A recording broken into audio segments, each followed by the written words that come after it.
12 saattir suyun içinde bekliyor fasulyelerimiz.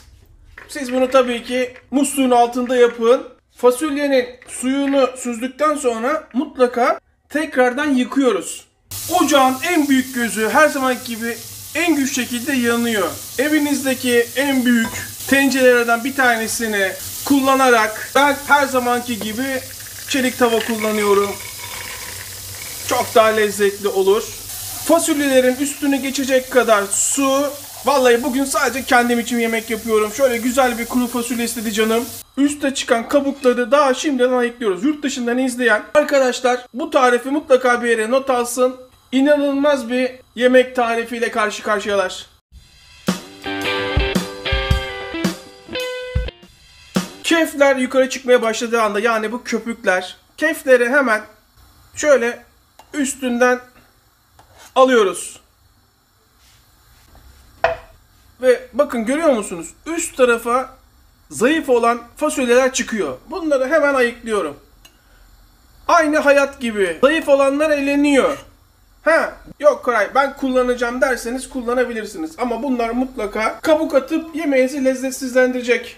Kaynamaya başladığı anda kapağını kapatıyorum. Hafif yarım yapalım. Suyu taşmasın. Düdüklü tencere yapabilir miyim? Yapabilirsiniz ama fasulyelerinizi dişinizle ısırdığınız zaman ayrılmalı. Elinizle bastırdığınız zaman ezilmemeli. Eğer bunu yakalayabileceğinize inanıyorsanız bu kıvamı düdüklü tencerede yapabilirsiniz. Şimdi bunu haşlamaya bırakıyoruz. Beraber açalım. Burada süreden ziyade şöyle 2 tane kurban bulalım. 2 tane ayır. 3 geldi. Allah'ın hakkı 3'tür. Şimdi burada çatalla kolayca ayrılmıyor. Bastırdığım zaman sanki dişinizle ısırdığınız zaman kopacak gibi. Ama parmağınızla ezdiğiniz zaman da görüyorsunuz değil mi? Kolay kolay ezilmiyor parmağınızla ezdiğiniz zaman. Fasulyeyi süzelim. Siz bunu tabi lavaboda yapın. Daha rahat olur. Haşladığımız fasulyeler hemen buraya. Fasulyeler haşlandı. Artık gralız. Tarifin hemen hemen yarısı bitmiş durumda. Ocağın altı en güçlü şekilde yanıyor. Ben çelik tencere kullanıyorum. İsteyen güveç kullanabilir. 2 yemek kaşığı zeytinyağı. İyi bir kuru fasulyenin en büyük destekçisi tereyağı. Şanslıyım, köy tereyağım var. 100 gram, en az 100 gram tereyağı. Pastırmalı kuru fasulye yaptığımız için küçük bir soğan kullanıyorum. Hatta isteyen soğan bile kullanmayabilir. Küçük küçük yemeklik doğruyorum. Bakın, aynen böyle.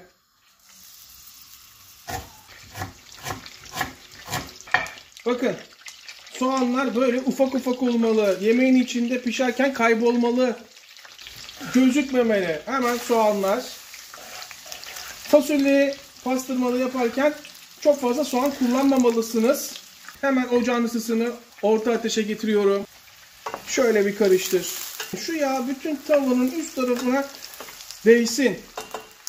2 tane Charleston biber. Charleston biberleri ilk başta şöyle ortadan 2'ye, daha sonra tekrar ortadan 2'ye, yani sizden istediğim toplam şu şekil 3 parçaya bölün.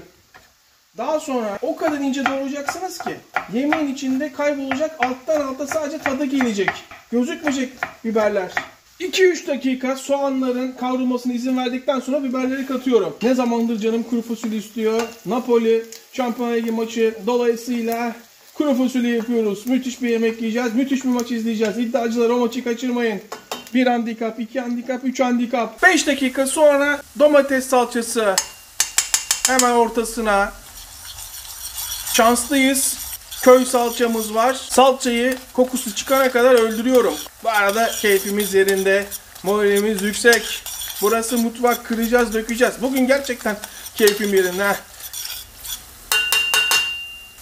1,5 çay kaşığı tuz. Baharatları fasulyeden önce atmak çok önemli. 1 çay kaşığı karabiber. 2 çay kaşığı kırmızı toz biber. Tamamen isteğe bağlı 1 çay kaşığı pul biber. Karıştır. Baharatları şimdi atmalısınız. Çünkü fasulyeyi attıktan sonra çok fazla karıştıramazsınız. Fasulyeye zarar vermemek için. Baharatları yedirdikten sonra sıra haşladığımız fasulyelere geldi. Ver coşkuyu. Şöyle fasulyeye zarar vermeden yavaş yavaş Şu an bile soğanlı biberlerin içinde göremiyoruz. Farkında mısınız? Püf noktalarından bir tanesi. Şöyle bir yayalım. Harika.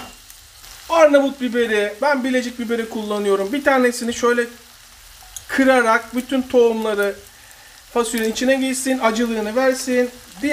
Diğerini sadece ortadan ikiye kırarak ve bir tanesini bütün. Püf noktası, Rizelilerin vermek istemediği lokantaların bir limonun, çok iyi kabuğunu yıkadığımız bir limonun üçte birini, bakın üçte birinin çekirdeklerini görüyor musunuz? Çekirdeklerini temizledikten sonra şöyle sıkıyorum.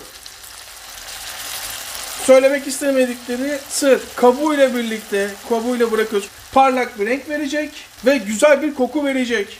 Su bardağı kullanalım ölçü olarak. Esasında burada bardak ölçüsü yapmaya gerek yok. Hemen sıcak su. Bak 1 2 3 Suyu kontrollü koymalısınız. Çok su koyarsanız daha sonra toparlamanız çok zor olur. Ama suyu kıvamında koyarsanız ya da az bile koysanız daha sonra ekleyebilirsiniz. Karıştır. Yani buradaki ölçü su fasulyeyi geçecek. Fasulye taneleri suyun altında kalacak. En az 8-10 dilim pastırma. Şu da göz hakkı. Açın bakalım ağzınızı. Şu pastırmayı gerçekten size ikram edebilirsem nasıl memnun olurum biliyor musunuz? Şimdi pastırmayı dikkat ederseniz kavurmadık. Şerit şeklinde kesiyorum. Şöyle bir karıştıralım. Pastırması olmayan, eti olmayan bu tarifi etsiz de pastırmasız da yapabilir. Çok lezzetli olur. Kaynamaya başladığı anda altını kısıyorum ve kapağını kapatıyorum. İşte gerçek, geleneksel pastırmalı kuru fasulye yapmak bu kadar kolay. 40 dakika pişecek. 40-45 dakika oldu. Şu suyuna bakalım. Görüyor musunuz? Nasıl? Suyu kıvamlı, helmelenmiş, kesinlikle kuru değil. Ama cıvık cıvık sulu da değil. Şimdi burada bir karar vermelisiniz.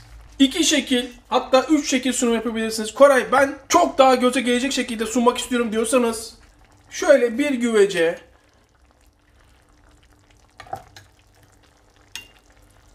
suyundan da şöyle diş.